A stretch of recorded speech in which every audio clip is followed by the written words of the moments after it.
American FBI Sheikh Hasina এবং সজীব ওয়াজেদের $300 million Bangladesh থেকে Cayman island এবং হংকং হয়ে যুক্তরাষ্ট্রে পাঠানোর প্রমাণ দাখিল করেছে।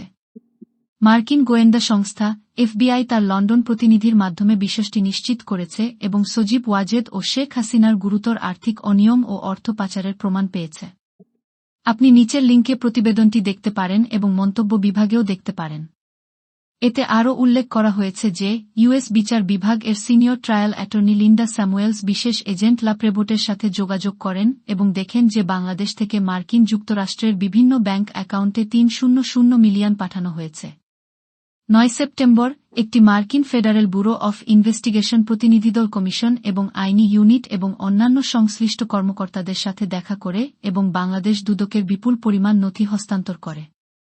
ছাড়া 1 অক্টোবর বাংলাদেশে ইইউ প্রতিনিধিদলের সহযোগিতার প্রধান মিশাল ক্রেজার নেতৃত্বে 3 সদস্যের একটি ইইউ প্রতিনিধিদল দুদকের তৎকালীন চেয়ারম্যান মোহাম্মদ মঈনুদ্দিন আবদুল্লাহর সাথে দেখা করে এবং কমিশনের কার্যকারিতা জোরদার করতে পাচারকৃত তহবিল প্রত্যাবাসন এবং প্রযুক্তিগত সহায়তা নিয়ে আলোচনা করে, জানিয়েছেন দুদক কর্মকর্তারা।